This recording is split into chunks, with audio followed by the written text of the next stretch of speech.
So we're celebrating St Lucia's 42nd Independence Day. And Okay. first of all, thank you so much for joining us. It's a pleasure. What a And pleasure. happy, St Lucia Independence Day. You're right. Our What date celebration. was it? I always think about it as being the last day of February, but what date was it exactly? It's on the 21st of Feb. 21st. Okay. Yeah, Oh, Monday. that's very neat. 21 and 21 make 42. Oh, special then. And it's 2021 as well. So Hey, come what's on. going on, Yeah. literally. Yeah. Oh, so I'm Jada, by the Hey, way. Jada. Yes. So we at Carib Brit, we see you as one of the UK's leading actors of our time. Um, and this equates to inspiring many actors, particularly Black actors and actresses, to pursue their dreams. Hmm. So before you tell me a bit about your acting career, I read that you was indeed a chef. I trained to be a chef, or at least I was going to, at the Royal Free Hospital in North West London in Hampstead when I was about 16 and a half, 17. And I was there for about nearly a year. And then they wouldn't send me to college to do the big City and Guilds 706 1 and 2, which means nothing to anybody who's not into catering, but it's the holy grail of all catering qualifications. And then the Royal Free went, oh no, we'll keep you a year and you'll do it next year. And I just thought, I can't make any more sandwiches.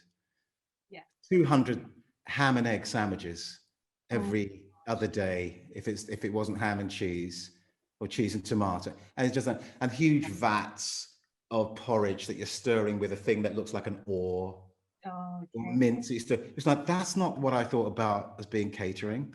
So I decided to do something else, and I went to a youth theatre Oh, nice. along with a friend of mine.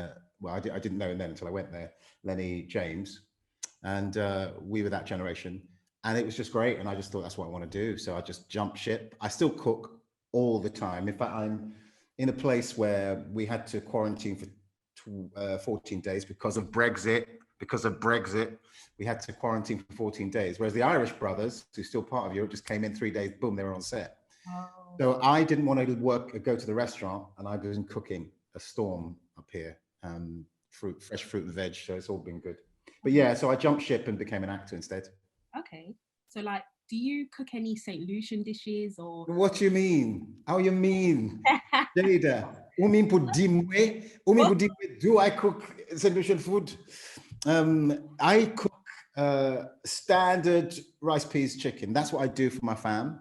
I might do a little salmon as well, but a little spice up little salmon. I have to say that I miss that more than anything because of the lockdown, because we haven't been able to gather. I've got 5 siblings, 1 brother, who's the eldest, and then 3 sisters who are between me and him, and then a young sister who's 10 years younger. We've all got kids. Yeah. So you can imagine, the tribe when it gathers. And my ma is still here in London. My dad's gone back to St. Lucia a long time ago. Oh, But yeah, so that's what I miss more than anything. So yeah, I cook Caribbean food as much as I can, not too much, yeah. because we all know, what I Yeah. mean, it's starchy, and I'm a vain actor, trying not to get too fat. Yeah. No, understandable. St. Lucia cuisine is amazing. Mm-hmm. I was saying yesterday, it's like there's not really many specific national dishes we have. It is kind of Yeah. like all-rounder Caribbean. That's right. Yeah, yeah. We stole a little bit from everybody, from the Indians. We stole a bit from the Chinese. Obviously we've got the African cuisine in there. I suspect some of it is probably Arawak Indian and Carib, natives who were there originally. I bet all of that stuff is in there, spices and things. Yeah, But yeah, it's very tasty food. All that you can say is that you can eat a lot of it. yeah, You can eat a lot of it without even knowing you've been doing it. exactly. Yeah. Yeah, I miss it. Now you're making me all nostalgic, like, Oh, no. don't, especially when we can't travel now. Exactly. Yeah, yeah. So you are one of the most recognizable faces on our screens. Can you tell us a little bit about your acting journey and how you got to where you are today? Okay, well, see if I can be brief with it. As I was saying a little bit earlier before we started this, I'm a St. Lucian, so we don't do brief. When I was a little boy, so no, when I was actually when I was a little boy, I was about 10. I wasn't very good at school. I mean, that was partly to do with the school system not recognizing me as an intelligent kid and not seeing that I had skills that weren't obvious to them, academic skills. And it's weird to say that now because I talk so much, but I was very quiet. I have a son who's bilingual, French, English, and I understand now what happens because I spoke Creole in the house. We spoke Creole in the house until I was 3. But I don't speak it now because when I was 3, my mum said that's no more Creole. So they only spoke English. I've written a book. This is not a plug. This is just to say it's in that book if anybody wants to read the details of it, called Julius Caesar and Me, Shakespeare's African play. You can probably get it on Amazon somewhere. And it's about a show that I did for the Royal Shakespeare Company, Julius Caesar, set in Africa, all black cast. And so in the book that I wrote about that moment, I was saying, I used to follow my mum around the house and say, Mum, how do you say table in Creole? Mum, how do you say scissors in Creole? And she'd shout at me, stop asking me, stop asking me, because she didn't want to have us be sort of foreign kids, I suppose, having difficulty with language. Like my older brother might have had a bit. And I know that with bilingual kids, you've got to have it both at the same time, strictly in the home, one language, strictly outside, another language. And we didn't really have that. So language became an obsession. And when I was about 10, I did a play, and it was the first time I did Oliver Twist, and it was the first time people complimented me on anything that I'd done at school, because academically I didn't grasp it, and they didn't treat me very well because they thought I was stupid, really, actually. And it wasn't until I left school, as it happens with a lot of black kids, by the way, it wasn't until I left school, came out of that system and came into what they call the anonymized system, where they don't know whether you're black or white. They just look at your exam results. That's when I started to see, oh my gosh, I can get these great results in business studies and in maths and in accountancy and in English. So there's a brain in there. Yeah. So from there, I went to catering school because I thought go to catering school to try to do it. And then, as I said, I'm cutting a long story short, but basically I then tried acting because I thought that's quite creative in a way that the chef thing didn't seem to be at the time. I started off at youth theatre, and then I went to a drama school, which doesn't exist anymore, for about 1.5 years. And then I thought I want to go to proper drama school. So I went to the London Academy of Music and Dramatic Arts, otherwise known as LAMDA, and left in about 88, a long time ago. Yeah. Oh, okay. That's really interesting. So you've had quite a, it was quite a loads of different stages to get to where you are now. Yeah, and I think that's the best. I think that's the best, Jada. Yeah. Because I think sometimes when you go straight from school into acting, you don't have enough experience of life, even to bring different aspects of human beings. If you work in an office, you see all kind of humanity, people you like, people you don't like, people who don't get on with so-and-so, different personalities, So I think I had that. I had a working life, as it were, before I started in this game, which is all about, pretending to be other people. Actually seeing real people is the best basis for it. Yeah. So I was just going to say, like, Noughts Crosses was a performance. It was, personally, I enjoyed it a lot because Mallory Blackman, she's got amazing goddess. Books. Yes. Goddess. I remember studying her books when I was in English, when I was in school. Wow. Okay. It was very, very interesting, the way she writes, the way her stories kind of, really good. Out of all of the performances you've done, theatre and screen, which one has to be your favourite? Ooh, quite hard with your. That's hard because they're all different in different ways. I'm not just being sort of happy about everything, but every role I've played, I've enjoyed in one way or another. I can maybe think of 2, maybe 1 that I was like, don't know what this is, but that's because I didn't understand the world we were in the play. But every single thing, I mean, from Johnson on Peep Show, which some people would know me from, who's like out of there, nasty man, but funny character. That I love doing that, even though I only did a few days each time. There's a character I'd play in The Leftovers, which is an American HBO show. Play this kind of guru guy who hugs the grief out of people. The recent stuff I've been doing, everything. Sancho, which is my one-man show, and now I'm working on the novel and the TV series. The first black man to vote, 1729 to 1780. Great guy. That's a labor of love. But yeah, it's one of my favorite things. I can't think of anything. Noughts Crosses, which we're doing again. We're doing 4 episodes come May to August. We're shooting that out, hopefully in South Africa, all being well, COVID, etc. Yeah. I wish I could pick one and go, no, that was the best of the best. All of them have given me something. And to be honest with you, theatre has been my education. Mhm. Yeah, because I love to do research. And, well, I didn't know this, but I did. As soon as I had a character like set in 18th century England, I was like, what's 18th century England like? So you look up what happens in the 1700s and you find out, oh my gosh, there were this many black people in England. Oh, wow. You Yeah. know, so yeah, this has been my education the whole 30 odd more years that I've been doing it. Yeah, exactly. Because some of the roles you have to study. That's right. Some people don't believe in it, to be honest, and they well get away with it, and they're brilliant. But I like the study, maybe because of school, not really, getting into schools. I love books still, because books weren't thrown at me like you got to read these things. I just do it because I love it. Exactly. Yeah. So, you've worked with some amazing, great actors, directors, including Leo DiCaprio. Right. Yeah. Yeah. Let's call him Leo. Yeah. Yeah. He was great. He was Yeah. great. Yeah. Really good person to work with, only because, he was very young. He was like 24 or so when we were doing The Beach. Yeah. And I mean, gosh, that show, I was 35. That's 20 odd years ago.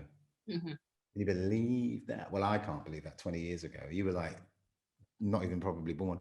But yeah, that was when we did that. And he was good. He had his whole family with him, so it's cool. He had parties, and he was just he just loved his gangster rap, and Oh. he was just a dude, Yeah. And the director, Danny Boyle, who might be most famous for Train Spotting, he directed that, and I'd worked with him in the theatre and on television.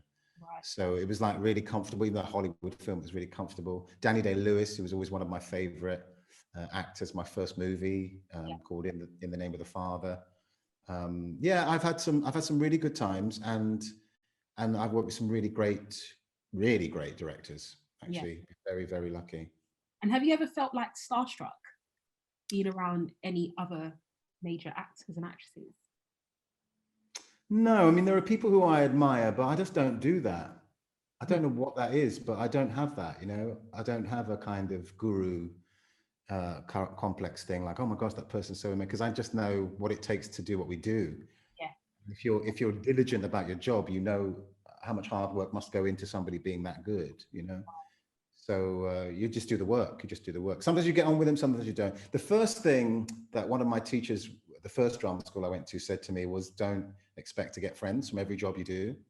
You might have loads of acquaintances, but not many friends. And I thought, oh, I'm not sure what he's talking about, because we're all friends in this little. But actually, you realize you can't. So sometimes these people become your friends, and you carry on. You know them for your life. And some people, it's like just for that time, just for those 3 months that you're working on that, you're tight buddies, and then everybody goes their way. But when you meet again, it's a bit like when you're really good friends, especially if you've been through something.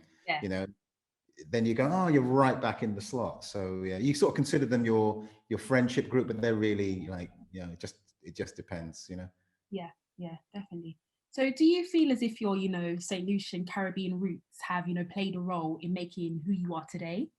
I immediately you say that, I smile, right? So the thing is, there is something about the Caribbean spirit, but also the St. Lucian spirit, which is optimistic. And I really think that is the main thread. However sort of British I am, there is a real thread of that Caribbean optimism. I mean, we're a surviving people. You think about how chattel slavery, as we call it, human bondage, was meant to crush us and crush our spirit. And look at you, look how fabulous you look, and look how amazing we are as people. When I think about my sister, Jackie Joseph, who's the queen of daytime television at the moment. She's on Money for Nothing. She's on Homes Under the Hammer. She's doing the morning show because Kim Marsh was, crook. I just think, look at us and look at my sisters. My sisters are all amazing. Pam Joseph, who also, she does her lifestyle show every weekend.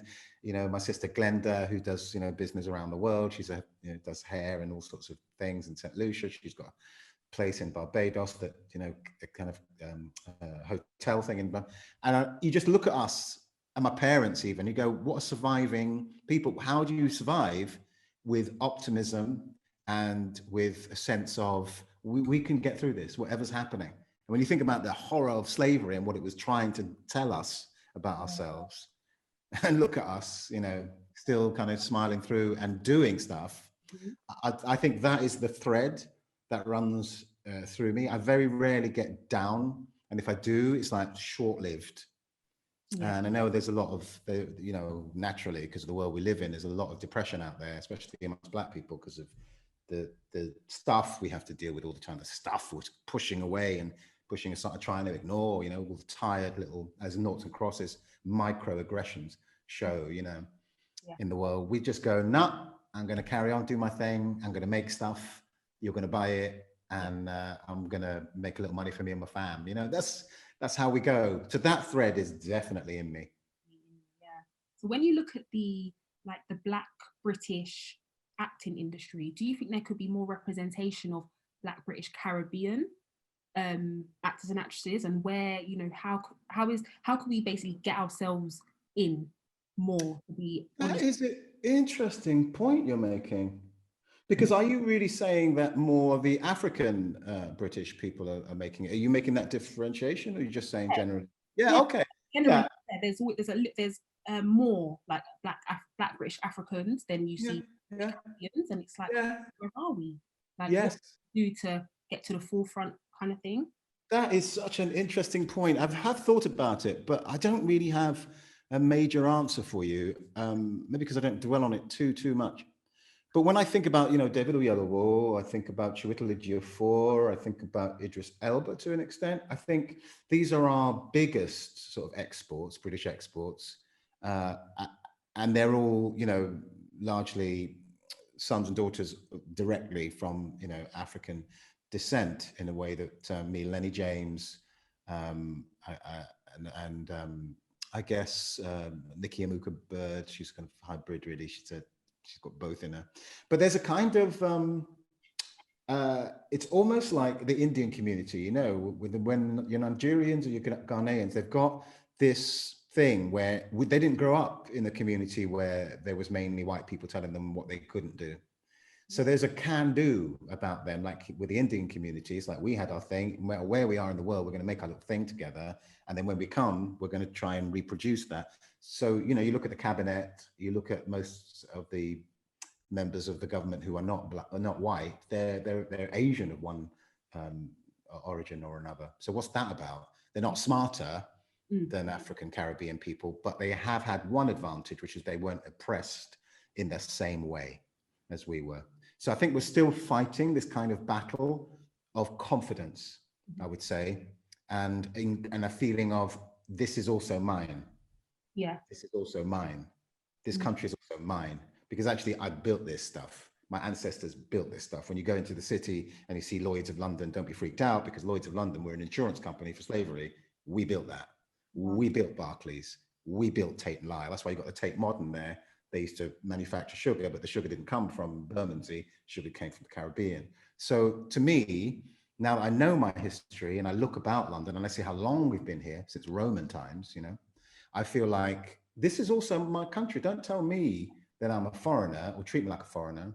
And a lot of us, can I just say this, treat ourselves like foreigners because we don't feel included.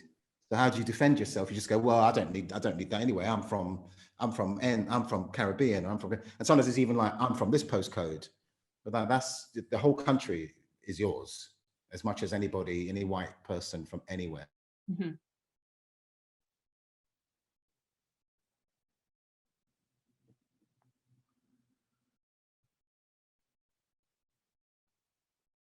Minister.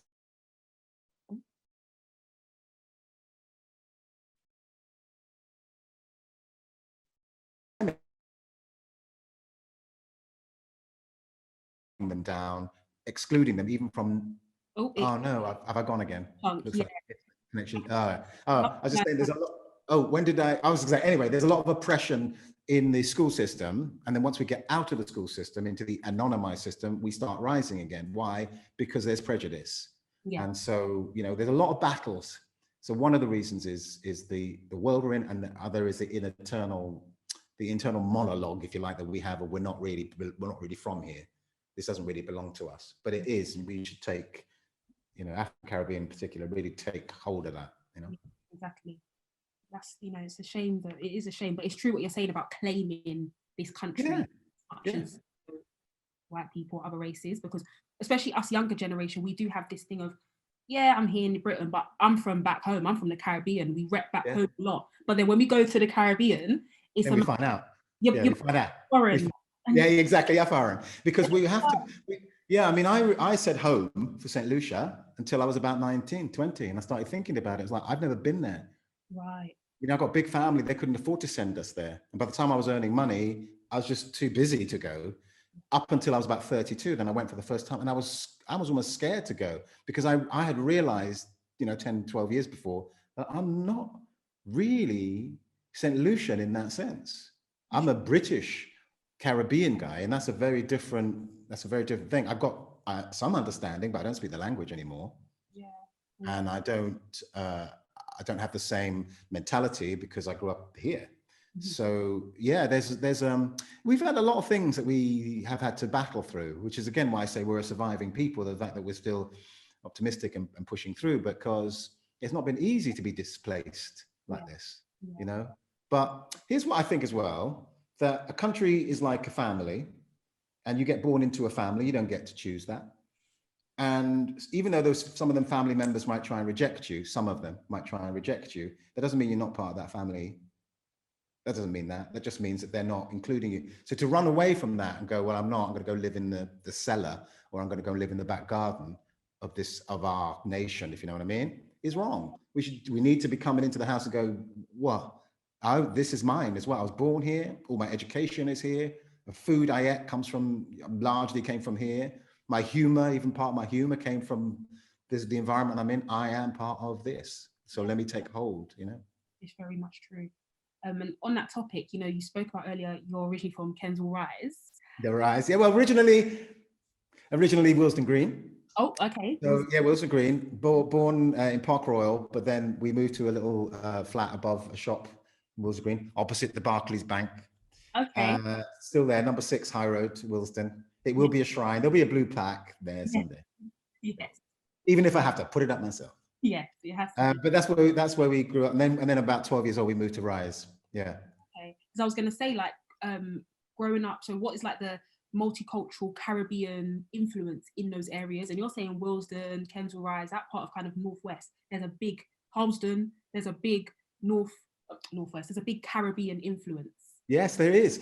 There is. Somebody told me a few years ago that what would happen. I mean, it's very common anyway with refugees and immigrants. Is that one person from one area might move, and then their cousin will come, and then their friend, and so you end up with a group of people from the same sort of place in the world living in one place. So they say that Northwest is basically Windward Islanders. So the people from Grenada, from St. Lucia, from Dominica. Those places, they ended up in Northwest. They ended up in Notting Hill. They ended up in those places, and the Jamaicans tend to, because maybe that's where they started off after Windrush, South London, so Brixton, Streatham, Peckham, those ends. I like to think of it like that way. That in those times it was like a kind of map of where in the Caribbean you came from. That's where you kind of ended up with your cousin and your friend, and Yeah. So, but I think Harlesden was more Caribbean Irish in the, I would say mid 70s, early 80s, and then became more and more Caribbean and then Asian as well, mix up. Willesden Green was Irish. In the late 60s, where I was going to school, and the early 70s, it was Irish, very Irish. And we were in fact, the school I went to, I was the only black kid in it. Right. I was the only black kid in a school of Irish people. And it was funny, because they were also foreign too. Yeah. Because their mothers and fathers had just come in the 60s. So it was a bit like the same kind of thing. Yeah. So my immersion in the Caribbean culture, like wider than my family, it's a big family, but wider than my family, really only came much later, when I started clubbing and, at 13, when I started clubbing in Harlesden, and in the, only the oldies would know this, if anybody old is watching, Roxy, the cinema on Harlesden High Street, which was an old cinema. We used to go and watch the Rasta skanking, and then Lovers Rock came in, and it was like all change. Yeah. So that's really my introduction, is music. So, bless the Godfather, Hugh Roy, who just passed Yeah, because Daddy Ulroy and them guys, they were our education, and that's reggae music is my education about Black culture in a lot of ways. You know, I didn't even get to Bob Marley until I started hanging around with white people. Funnily enough, in my 20s, seriously, yeah, because I wasn't listening to that stuff. I was listening to Roots and Lovers Rock, and Yeah, it didn't really come into that. Didn't come into that till much later in my life. yeah, literally. So like, do you tell us about any Caribbean traditions that you grew up around, St. Lucian? Okay, loud music. Yeah. Loud music. Every partner I've ever had, it's been like I turn the music up, they turn the music down. I turn the music up, I turn the music down. Unless they're a Caribbean partner, then it's all fine. So I've noticed that. And but that's the thing, I have to have music. In fact, I was just playing music now just before you guys called, and it lifts my spirit. It just does. I have to have it there. I would listen to anything now. I mean, I've always listened to, when I was quite young, classical music, jazz. I always liked fairly traditional jazz. I always liked that from the time I was a teenager. I used to almost hide it in my room because people weren't really checking for that. But I've always had a very wide range of music. I don't listen to much pop really, but I've got some. So that is music. Music, I'd say, almost more than anything else, Yeah. it is the thing. More than the food, even sometimes more than the language. Although when I want to cuss somebody, some Caribbean man comes out at me when I want to cuss somebody. I don't know where he comes from, but he just suddenly starts. And I got quite a poshy voice and a poshy accent because of, as I said, sort of learning English from the radio, really. But for me, whenever I want to cuss somebody or really want to say something true, it just it comes out kind of Caribbean. Ego, isn't it? Can't help it. You can't help it. And I Yeah. like it. And I like it. And I Yeah, like it. yeah. Nothing to be ashamed of. Uh-uh. Are you like, well, yes, you did say earlier, but can you share with us any St. Lucian patois? Teach us. Yeah, I mean, the beginning of I don't speak it, so I only remember phrases, which is obviously things like they're just usually orders. Ferme la porte là, you can shut the door, or viens ici là, come here, and you're not coming there for a sweetie, you No. know. And then the one that you just have to start running from is when they go "Umin pour dis-moi," you mean to tell me, and then something's going to be thrown or you're going to be grabbed. Yeah. Um, and then all the sacques, all the sacques, Yeah, sacque sacre. tonné, which because I speak a bit of French now, I know it means holy thunder, but it Yeah. didn't sound that sounds like holy thunder. That sounds like some Shakespeare, but that's what they're saying, sacque tonné. And then my mum's favorite, which I never understood until I learnt French in my sort of 30s, really. Eh bien, bon Dieu, la Sainte Vierge. No. Eh bien, bon Dieu, la Sainte Vierge. What was she saying? I could say it, but I didn't know what the words were. So it's basically, oh my God, my good God, and the Holy Virgin. so those phrases are like in me, and saute bon me, which is get away from here. Basically, orders, come here, go away, be quiet. That's the fun. Right. Everyone I speak to who's of St. Lucian or Dominican, even though you may not know the language in and out, we always know the cuss words or the demanding words or like it's funny. Literally. I mean, it's bad. When you think about it, it's bad in a way. I have some slightly older cousins who learned it, Yeah. who learned it or relearned it, which I'm very proud of them. And some of them live in St. Lucia, they've gone back to St. Lucia. But I wish maybe one day, because I'm learning, I learned French, so, by ear almost. But so I'm sure if I, made myself go to St. Lucia and did some writing for like 6 months, just took myself away, that I would pick up a lot more, and I'd like to. I would like to, because it's part of the rhythm. You know how they say music has, vibe, they say vibe, but they mean vibration. Like sounds have vibrations. Some of them are soothing, some of them are upsetting, some of them are enlightening, some of them, So I think language is that, having spoken these two languages and knowing St. Lucia a bit, there's a vibration in each language. There's a way that people put things in various languages that resonate in you, bypassing your intellect. When you hear somebody, even if you were watching something in French you didn't understand, you'd know that somebody was angry, you'd know that somebody was being loving to somebody. So those vibrations are in us, and losing our language entirely I'm starting to learn Swahili at the moment. Losing our language entirely is not a great thing. And when I learn Swahili, I'm speaking these words and I'm going habari, you know, all the rest of it. And I think that feels easy. That feels easy. Habari sounds like hello, how are you doing? And Yeah, that to me is important. It's important to try to get some root of your language, the vibration of your language back in you somewhere, even if it's just a few words or a song, yeah, you know, something, you know. yeah, definitely. I think that's very important what you said about the language while not losing it, because it's Yeah. quite sad that um a lot of, you know, like I said, the younger generation of us St. Lucians or Dominicans stuff, we don't really know Pato very well. That was like my great grandmother's generation. Wow. Yeah, And of then my course. grandmother's generation, it trickled through. And Yeah. then my mum, she just knows terminologies. But why is it that our language had to be, you know, kind of totally eradicated basically? And Yeah. it's even hard to find places to learn it because they get it mixed up with Haitian Creole and Okay. French. And it's like, no, I want to learn the St. Lucian St. Dominican Lucian quail. Yeah. Creole, yeah. But Yeah. Important to say that there's quail all over the Caribbean and the southern states and probably north of the northern side of South America. yeah, But each quail is slightly different. So you're right to pick yeah, that out. always get it mixed up. Um, yeah, yeah. I mean, the southern states, I never knew that they spoke Creole.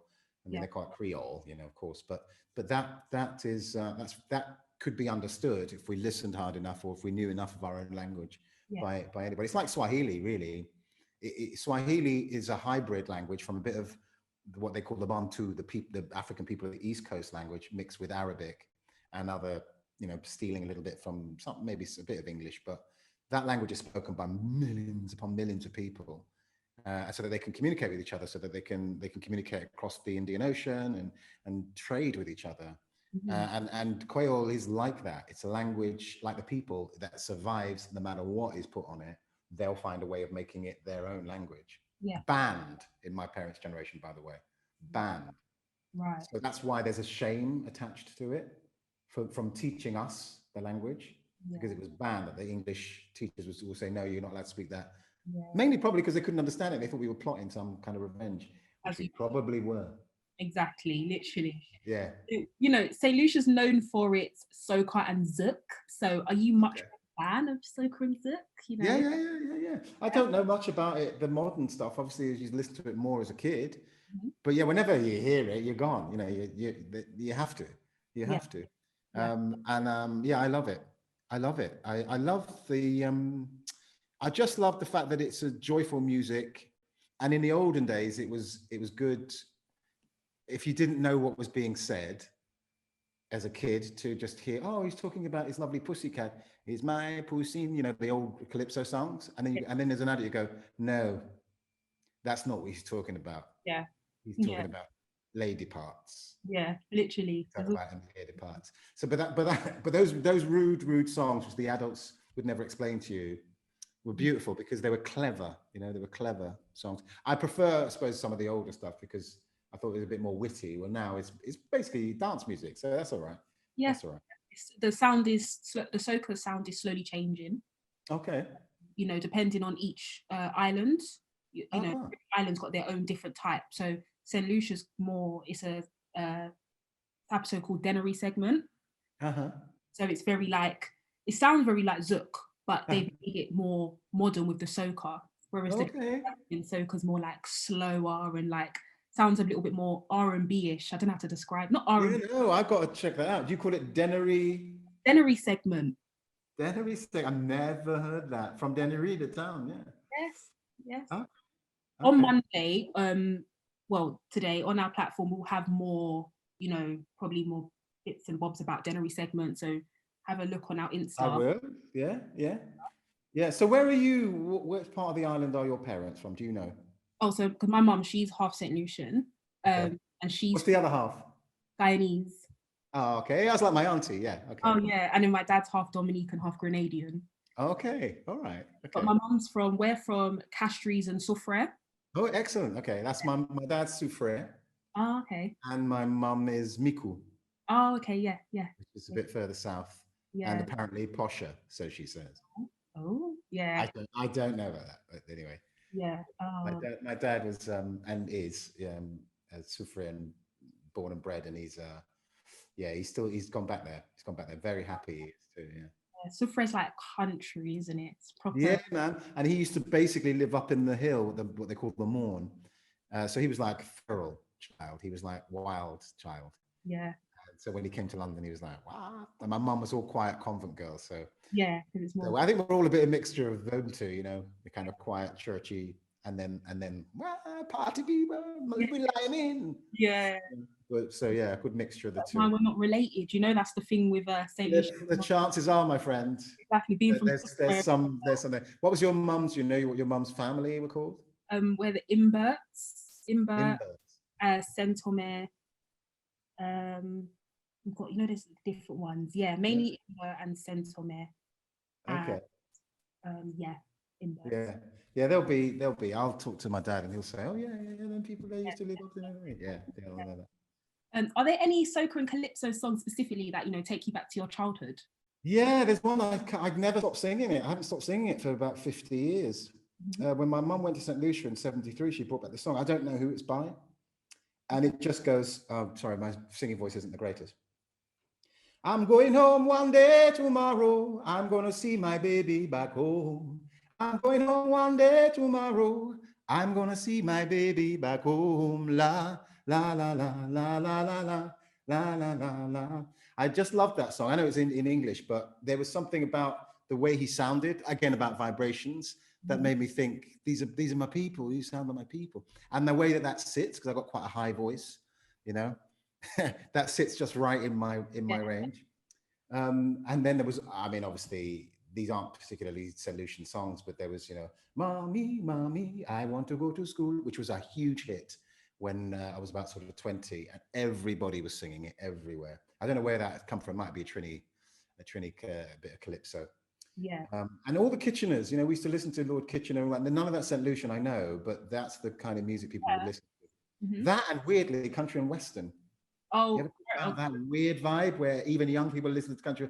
Why are you listening to country and western, guys? I love it. Yeah, it's so. When I came out from Barbados last year, and the karaoke, Caribbean Yes.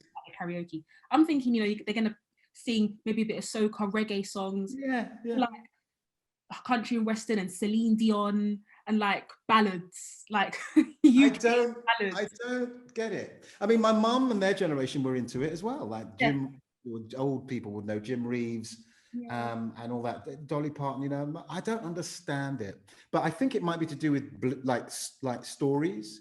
right. My man done left me, and he left me with all the kids. Yeah, I saw the woman who was sleeping with my man the other day, and then it's all like, actually we tell those stories in calypso as well. yeah. So maybe it's just a story that people like. And I I don't love know. more. I love the reggae remixes as well. Like Oh, every song. So yeah, I, yeah. I listen to reggae a lot, and there's songs I've heard, and then I'd hear, like, I'll be somewhere and I'll hear the original, and I'll be like, wait, it's a cover. Like, Yes, yeah, they love to cover like yes, the yeah. yeah.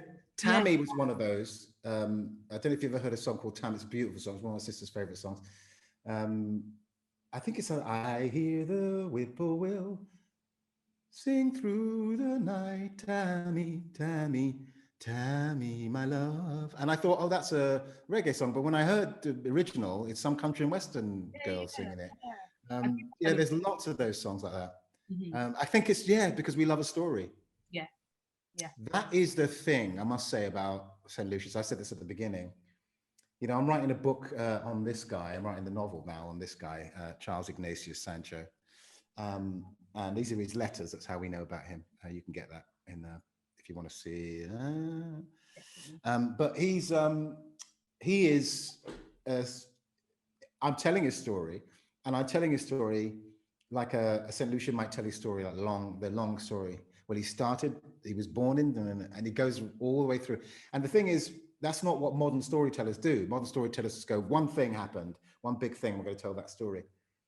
But we're storytellers. My dad didn't even know this because he left St. Lucia in the mid-50s. When I went to St. Lucia about 3 years ago, I met this sort of amateur historian on the beach, this guy who talked to my sister, and he went, "Oh, is your brother writing?" No. So we started talking, and he went, "Oh yeah, Dan Z," which is my dad's name. He was the storyteller, He used to tell all the kids ghost stories every night. He would frighten us, you know. And we would be there in the compound. He would tell us about the duppies and he would tell us about ghosts and about the devil dog and that is a man that's not really a dog. And we would run home like scared. And I told my dad, I said, oh, I didn't know your dad was the storyteller of the village. He went, what? Mhm. My dad? He said, because he was always saying his dad's very quiet. It was his mum who was the shouty, screamy, come here, do this. And I said, yeah, he was the village storyteller for the kids. Yeah. And I think that's what, I'd never met the guy, unfortunately. He died before I was able to go to St Lucia. But that's in me. But I also think that's a real St Lucian trait. Maybe it's a general Caribbean trait, but the telling of a long tale, Yes. you know, and the drama, telling a tale dramatically Yeah. and demonstrating it. Mhm. You know, if you see the man, and I always remember my dad going, if you see the man, and then he'd get up and demonstrate what the man did. Yeah. And that's me. That's, as an actor, demonstrate this is what's happened to these people, demonstrate, you know, my one-man show is all about, I'm playing 15, 20 different characters. And it's a very St. Lucian way, in my opinion, of telling a story. So we are storytellers in song and in word, you know. Exactly. That's See, so it's in it's been mixed into your career as well, basically. You know. It is my career. I'll Yeah. be honest with you, Jada. It is my career. My career is storyteller, but Yeah. using my physical body, and now, you know, using my mind and my pen, as it were. Yeah, exactly. So, what plans have you got for the future? Wow. Well, I really want to finish this novel. I've been commissioned. The novel's been bought, so I've got to finish it now. And I'm trying to finish it by June. It will come out in October 2022. And it will be called The Secret Diaries of Charles Ignatius Sancho. And then I have also been commissioned, whether it becomes a series or not, but to write a television series by the same wonderful company that made Noughts Crosses, Mammoth Pictures. So I'm very hopeful about that. It's easier for me to write books, novels, and plays than it is for me to write television, because I talk a lot. And so I write a lot. And if you watch any television thing, there's not that much talking in it. So I've had to learn to just write images and events, and that's harder for me. But hopefully, let me be St. Lucian optimistic again. You should be seeing that in maybe 2 years' time. You might see that series busting out, and hopefully we'll do more than one series, and people will really know about it. Because what I want to introduce, really, Jada, is Black history before 1948. Because I think we know a fair bit, not as much as we should, but a fair bit about what happened in 1948. But we don't really know England, Black England, before that time. And I want to take us back to early 18th century, early 1700s, because we were here in big numbers. Yeah. Big numbers. About 2%, they say, possibly 2% of London was non-white, and certainly, African. Yeah. Or African Caribbean. Yeah. That's, really interesting. I look forward to that. And we need it, because we need to educate our future generations. To be at home, to feel like this is my home too, as we said at the beginning. Exactly, but it's been a massive pleasure and an honor to have this conversation with you. Oh, thank you. You made it very easy. Nostalgia as well. Yeah. I'm just I just want to speak to my great grandma. She's not alive. Oh yeah. My elders, because they still carried that Caribbean and that influence. Again, I just wanted to say this one last thing. Record them. Record your Caribbean relatives. When you go back, even which island you go back to, when this lockdown horror is over, or if they're around, record them. They might not like it, because a lot of them are very private, but record them, because you will be surprised at the stories that will pop out. I recorded both my parents, and I'm really glad of them. My mum's super reluctant. My dad, obviously, the big mouth, was very glad to talk for hours. But then you hear that voice, and that voice is always there, and it's archived, because when I think about, Sancho, I really would have liked to know what he really sounded like. I'll never know that. They didn't have recording equipment. Yeah. But even people who were born in the 30s and who died in the 80s or 90s, we might not have a recording of them speaking. Yeah. So as a broadcaster, I would say you should try to grab hold of that and record it. It's funny you say that, because I'm 22 now. My last great grandfather literally passed away last week. Oh, I'm so sorry. And it's like, I had plans of sitting down and talking to him, and he had 52 grandkids / great grandkids, and I was the only one, I feel like, where I spoke to him and he told me stories about his life in growing up in Grenada and stuff and coming here. But it's a shame. It's like, I wish I got it in there quickly, because now. Yes, yeah. Well, write what you remember.